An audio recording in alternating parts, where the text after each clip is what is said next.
Hello and welcome to Postcards 14.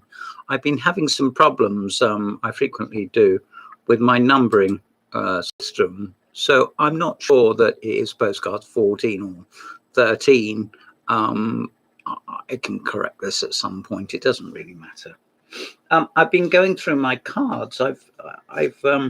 Postcards. I've been finding some surprises. Anyway, here's the first of the few. This is a model with a superimposed backdrop of a window. I'm not in the least convinced it's effective, but I can understand perhaps they felt that they didn't have sufficient to just take photographs of that which remains. So it's a structure of the Ironbridge and Toll House by G. Foxall, and beyond the original version built in 1779 by Abraham Darby III. Now, all of that is quite a mouthful. It is the Ironbridge Gorge Museum, and I didn't know where that was. So I looked it up on Google, and it's in Telford. And if you don't know where that is, and I sort of did, it's in Shropshire.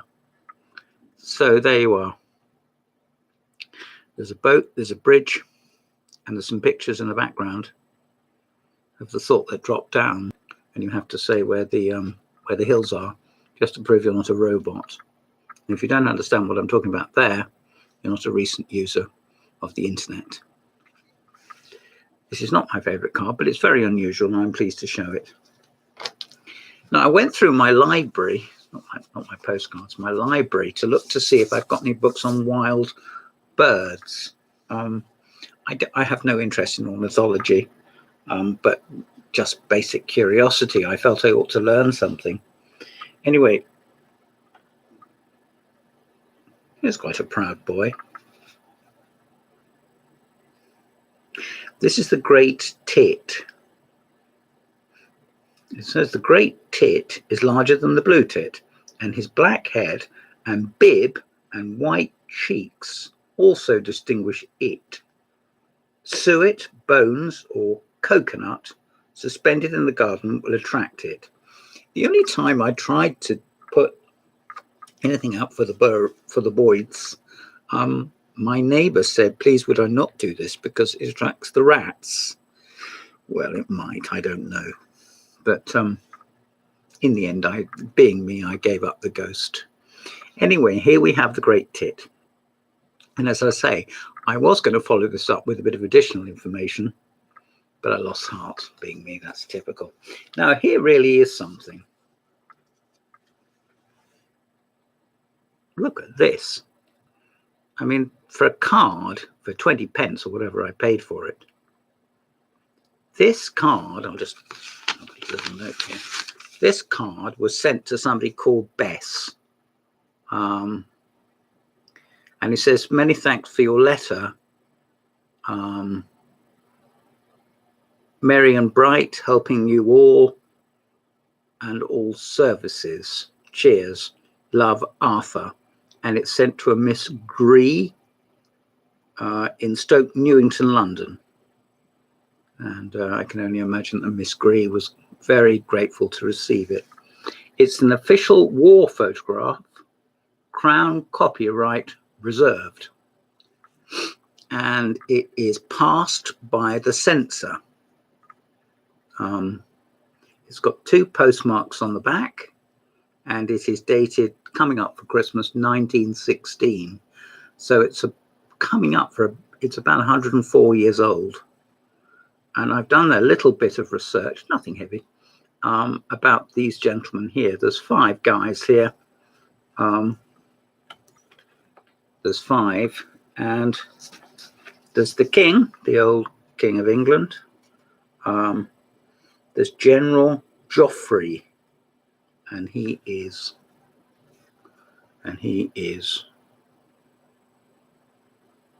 the very first guy on the left there.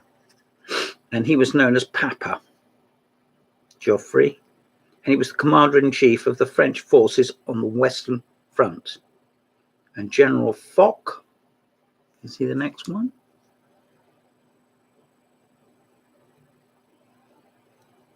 No, he's not. He's the second. That's General Foch there. He was the supreme Allied commander and a military theorist. And this is Sir Douglas Haig, Field Marshal, First Lord Haig, and he was known most charmingly, I think, as Butcher Haig. There we are. And it is a Daily Mail card. Whether in fact it came free with the paper, as is possible, I don't know. Somebody somewhere would know. But even if it didn't, I think it's really rather splendid. And if you look at the back, it's got two postmarks here and one behind it. As I say, it's got the work of the censor and a heading, which I can't quite make out, but somebody somewhere might. I still think it's really a wonderful card. And considering all I paid for it was 50p, I think I did rather well. Now, the next one contains a little story. But before I say the little story, have a look.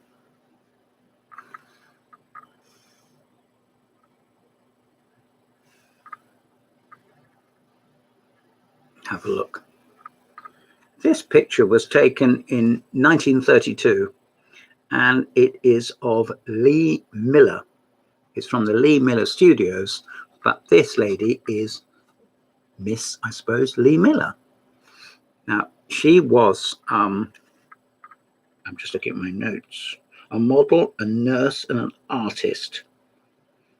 And in 1929, she met Man Ray, again the artist, and this plunged her into interest, but not exclusive interest, in surrealism, ideas conceived in dreams.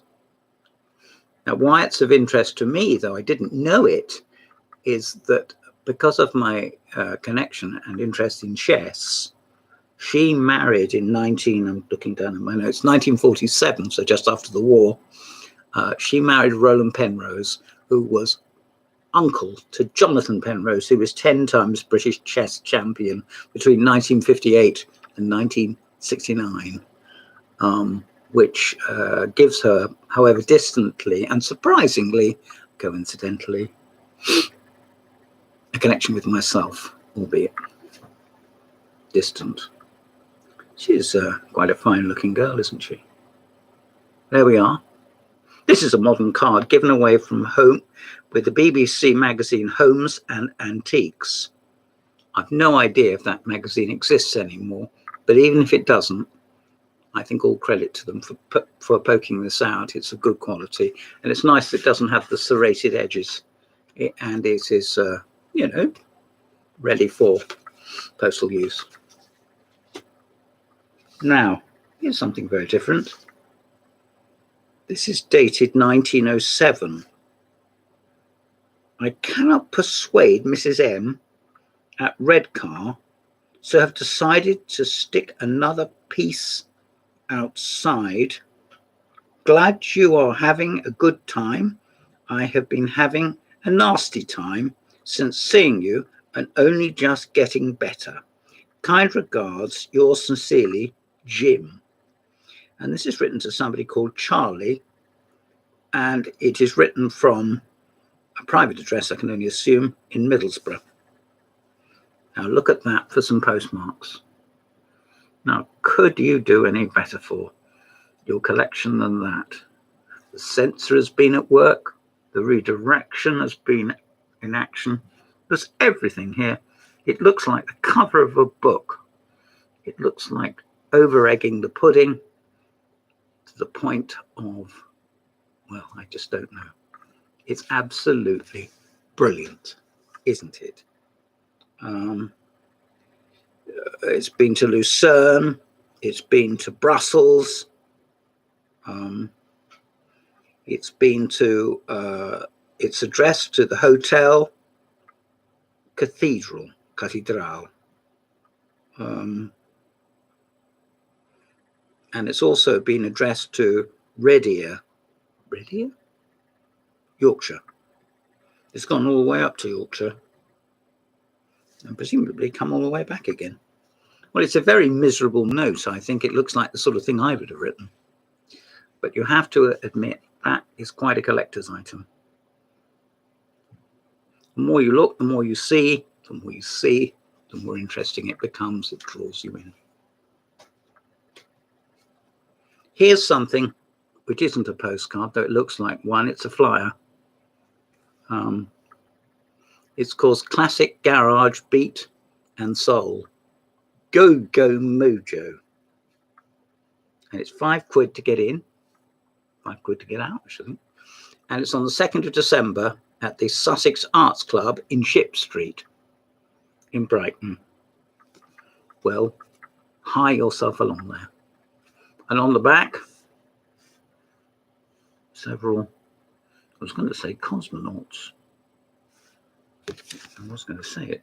Downstairs at the church. It's £5 to get in.